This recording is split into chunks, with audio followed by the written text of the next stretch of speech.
Як вы ставитесь до геев? Ці лесбиянок? Нет. По-моему, все одинаковые люди. Природа положила так, что мужчина и женщина, а не мужчина с мужчиной, а женщина с женщиной. Свобода на полу любви. Никакой в этом плане, ничего плохого в этом нету. Плохо я к ним отношусь. А почему? Да этого не заслуживают. Койся, Руслан, это что? Вот, если так, вот я бегу на улицу. Вот, ну, с этой люди вообще, ну, не была знакома, серьезно. По Конституции у нас люди свободные.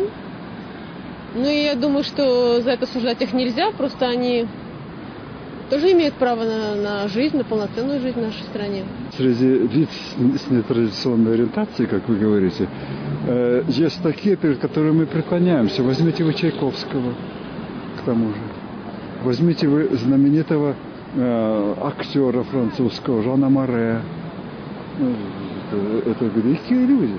Я лічу, што такой праблемы не існуе, яна выдумана гомікамі. Сергей некалькі гадоў таму распавёў сям'і, сябрам, аднакашнікам, што ён гомасексуал. К таго часу ягонае жыццё стало нашмат прасцейшае. Ён проста стаміўся жыць у хлусні. После того, когда ты делаешь, камин-аут, открываешься, то это выводит на новый уровень просто отношений в том плане, что ты являешься более честным, люди к тебе доверяют и как бы то ни было, признают. Але большасць нетрадыцыйна сексуальна арыентаваных людзей не могуць знайсці ў сабе сілы і адкрыта быць самімі сабою. Яны хаваюць сваю прыналежнасць да ЛГБТ-супольнасці, бо баяцца маральнага і фізічнага гвалту з боку гетэрасексуальнай большасці. Зазвычай іхныя праблемы грамадствам замоўчваюцца.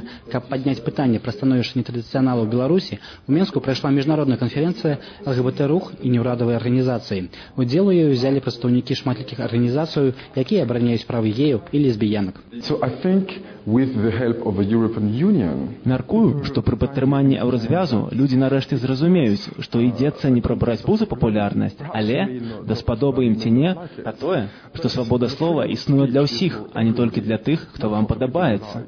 Што свабода сходаў існуе для ўсіх, а не толькі для тых, хто вам падабаецца.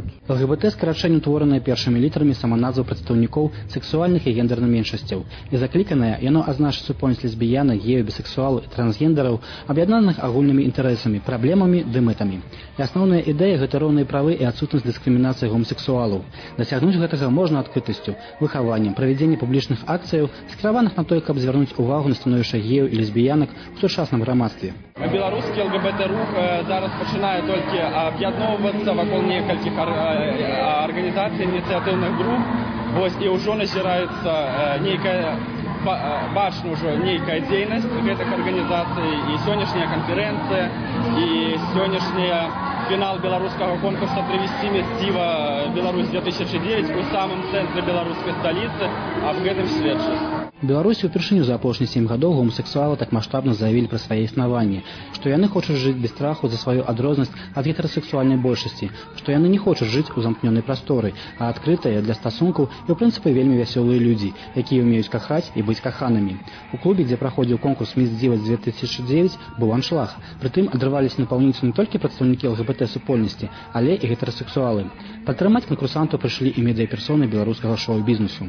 Я отношусь к людям абсолютно адекватно и объективно. Если это есть, пускай оно имеет свою жизнь. Никто не вправе никого там осуждать ни в каких вещах. И я считаю, что все в этой жизни имеет место быть. Выхадныя ў ружова-блакітных тонах у Беларусі прайшлі паспяхова, і галоўным вынікам стала тое, што прыхільнікі аднаполага кахання заявілі пра свае правы і пра тое, што яны існуюць. А на лета ў Менску плануецца правядзенне міжнароднага гей-прайду.